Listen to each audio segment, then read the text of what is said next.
Terima kasih Anda masih diinterupsi pemirsa. Saya langsung ke Bang Pitra. Bang Pitra katanya ada bukti baru, ada novum baru, bahkan tidak perlu kesaksian dari Peggy.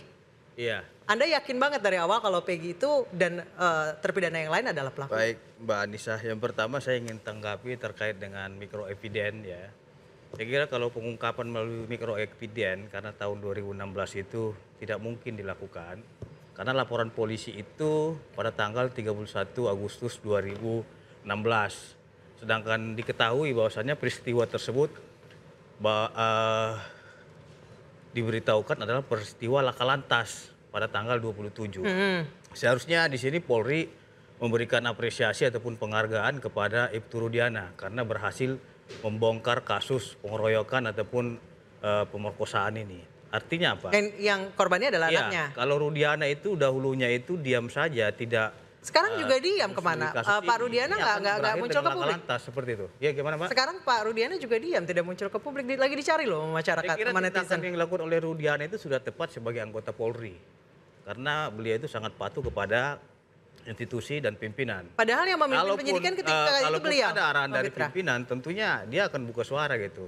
Saya kira sebagai anggota polisi dia mengikuti SOP yang ada di internal kepolisian.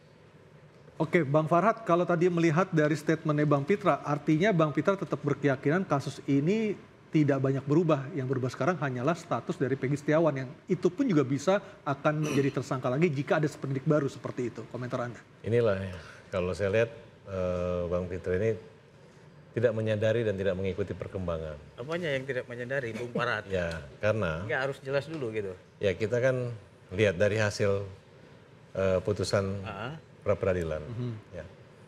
Nah, kemudian baru pertama kejadian orang yang memberi kesaksian kunci, Dede Aep, orang yang anaknya meninggal sembunyi, sampai sekarang sembunyi gitu. Ada apa? Bang Pitra tahu pasti. Jadi begini, bukan sembunyi. Kalau mereka sembunyi harusnya nongol dong. Beliau ini bukan sipil. Ya, nanti saya jelaskan. Jadi Bung Farhad juga antara sipil dan anggota polisi aktif gitu loh. Karena kalau saya bicara kembali ke pokok PK, kami sudah daftar dan tanggal 24-nya kita akan sidang. Ya, kalau teman-teman tanya apa yang menjadi pertanyaan pertama adalah keadaan baru seperti Liga Akbar mencabut. Kemudian adanya pernyataan bahwa 2 DPO sudah hilang. Nah, dan ketiga masalah tes DNA, pemerkosaan. Nah, kemudian kita masuk ke prosedurnya, yaitu adalah yang membuat laporan ini adalah Rudiana. Rudiana yang menentukan 8 dan 4 DPO. Nggak salah. Oleh karena tidak sependapat dengan... Iya, oleh karena itu Peggy bisa melaporkan Rudiana. Bahwa Rudiana melakukan suatu laporan palsu dan itu merupakan satu kejahatan. Saya luruskan di sini. Oke, catatan sedikit. Pak Anton Carlian ini kita anggap orang tua kita, salam hormat. Beliau menjadi Kapolda Jawa Barat itu 12 Desember tahun 2016. Artinya ketika Pak Anton menjadi Kapolda, itu Sakatata sudah divonis di Pengadilan Tinggi. Seingat saya bulan September, Agustus, dan November 2 itu sudah Pengadilan Tinggi. Nah, jadi perkara ini sudah P21, baru Pak Anton menjabat.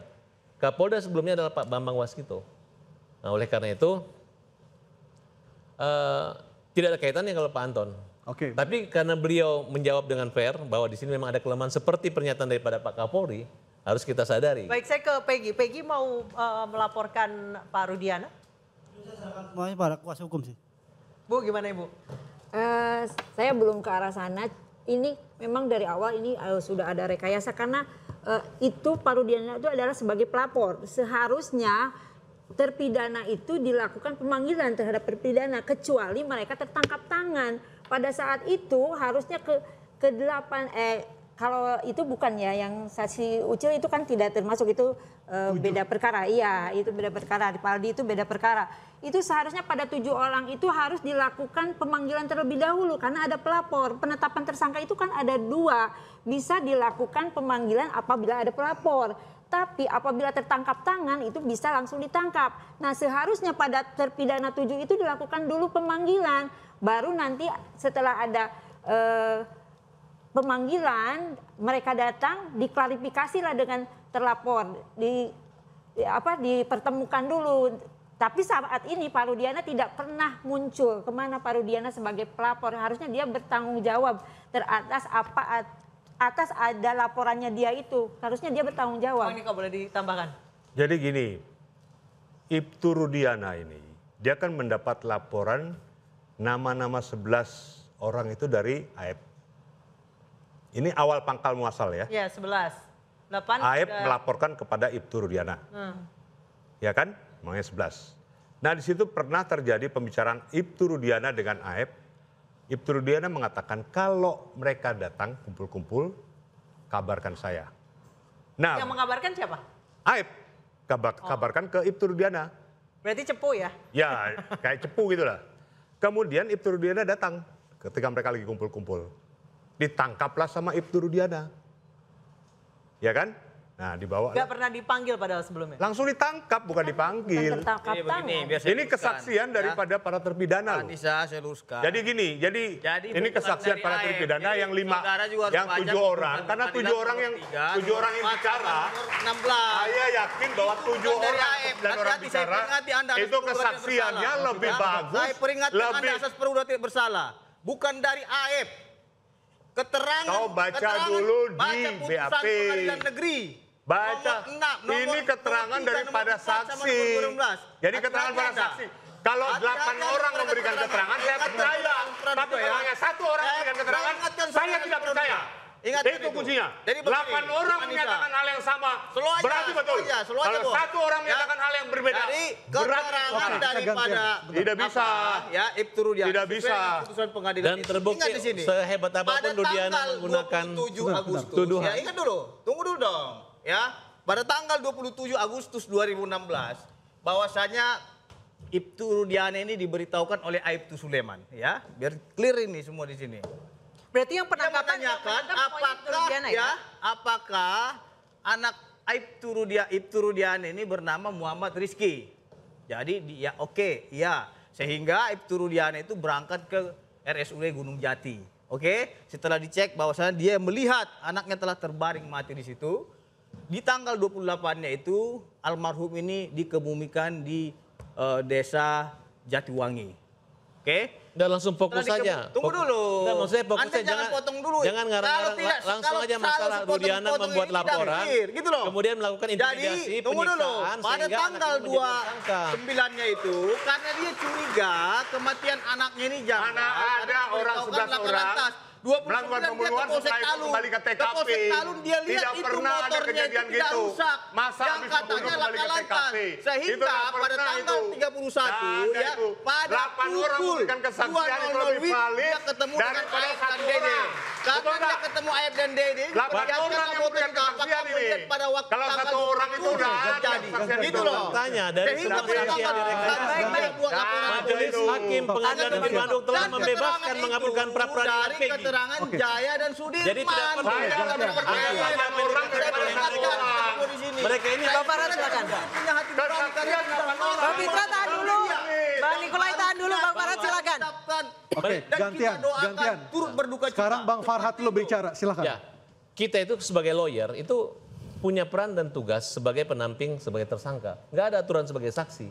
Saya heran mereka-mereka ini mendampingi saksi. Wong saksi ini hilang. Bos, bukan saksi, kita terlapor kalian kita di sini. Saya Ya, hadirnya di sini sebagai praktisi hukum. kita bukan potiknya saksi. pada saat ketika Klien saya di sini pada ada dua. perkara nomor 16 maupun Asren pada dan perkara Kapi, nomor dan itu 4 terlapor. yang dimana Wajib hakim kita telah dampingi menghukum sebagai 7 terlapor, orang gitu sebagai loh. serata semua Jadi ini semua. jangan bilang Baik, saksi. Bang kemudian Farhad, bicara. Coba, mungkin hari ini saya berdoa ditutup Iya. mulutmu, tapi hatimu dibuka supaya kamu tahu bahwa Bukan Indonesia masalah saat hati. ini menyorot. Bang Farhad. Kesadaran nurani telah mati dan meninggal 2 anak manusia. Saya yang membaca awalnya dibilang laka-lantas ternyata itu adalah baik pembunuhan DAP berencana. maupun Di mana hati nurani maupun melihat itu seperti pertimbangan-pertimbangan hakim Buta, dalam hati dakwaan nurani Saka kita Tata, semua ini buta. Peggy dituduh Buta. memperkosa. Hati nurani Dalam kita dakwaan sendiri. 5 orang, Kita Peggy hanya melihat terpidana, dia hanya memegang tersangka, 2 tapi dada. sudah mati Tapi pada Gantian, Bang kenyataannya Fitra, Peggy stop dulu. dibebaskan, makanya cacat semua, kronologis rusak semua, dan 7 terpidana harus dibebaskan. Bang Presiden Farhad harus mau jadi saksi melaporkan mereka. Pak Rudiana. Bebaskan atau tidak Pak Rudiana itu sudah adalah laporkan. upaya Bang Fitra, sebentar, sebentar. Termasuk pengacara-pengacara yang banyak ngomong ini akan kita laporkan juga. Kita akan laporkan balik. Gitu loh. Baik, saya ke Saka. Saka, Anda pernah membuat tulisan tangan mengatakan bahwa Anda disiksa. Boleh diceritain ulang, Saka? Pakai mic boleh? Didekatkan mic-nya? Gimana Ibu? Ya, silakan diceritakan.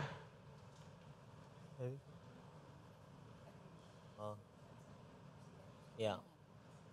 Ya, Anda sempat membuat tulisan tangan di tahun 2016 yang mengatakan, boleh diceritakan? Waktu pas sidang itu saya pernah bikin bahwasannya saya tuh nggak pernah melakukan apa yang dituduhkan. Itu pernah di tahun 2016. Di tahun 2016. Ketika itu tanggapannya seperti apa? Itu saya nggak tahu. Tetap tidak ditanggapi. Boleh ditambahkan Bu Titin, silakan. Jadi pada sidang 2016, Saka waktu itu masih kecil Mbak, umurnya 15 tahun. Saka juga tidak paham saya itu pengacaranya. Saya susah berkomunikasi dengan Saka. Itulah sebabnya pada saat, jadi waktu sidang itu dimintai keterangannya terdakwa dulu, Saka dulu, baru keterangan saksi. Pada akhirnya Saka menyatakan di tulisan kalau dia terpaksa mengakui karena dianiaya dan disetrum. Jadi bahasanya Mana itu Saka? Di Polres dan di Polda? Ya, Dua-duanya kamu disetrum, dipukuli? Kalau yang disetrum di Polres lebih parah itu. Jadi bukan disetrum doang, dianiaya bener-bener dianiaya. Dan dipaksa mengaku sebagai pelaku? Iya. Oke, termasuk Peggy juga mengalami kekerasan yang sama ketika diperiksa di Polda Jawa Barat ya? Bisa pakai mikrofon lagi? Ya benar. Saya waktu awal penangkapan di penyidik itu sempat dipukul. Dan ada juga diinjak kaki bagian ini, paha. Dan ada juga pas terakhir sebelum sudah ibu Andi keluar sama mama, sempat dibekam sama kresek warna hitam. Oke. Itu berapa kan Anda di Polda kan lebih dari 20 hari ya? Ya. Itu berapa hari Anda mengalami penyiksaan seperti itu, Peggy? Waktu pertama waktu masuk itu juga baru sebentar sih alhamdulillah. Peggy kan ketika itu ditangkap oleh aparat Polda Jawa Barat ketika sore hari kan? Mau maghrib. Mau maghrib. Ya. Jadi habis itu langsung dibawa ke Polda Jabar dan langsung di BAP. Enggak, itu masuk dulu ke Polsek Bojong Lua Kaler. Oh, ke Polsek dulu baru dibawa ke Polda. Ya, habis ke Polsek langsung ditutup mata pakai lakban, bawa langsung ke Polda. Ditutup matanya pakai lakban? Dibawa ke Polda? Dari Jabar. Polsek ke Polda? Benar. Oke, kita elaborasi lagi nanti Anissa dan pemirsa. Sebenarnya ada satu hal yang masih mengganjal saya, kenapa DPO tadinya 3 kemudian direvisi jadi 1. Saya akan bertanya ke Pak Anton nanti usai jeda, Pak sebenarnya DPO-nya 3 atau 1. Tetap bersama kami di Interupsi.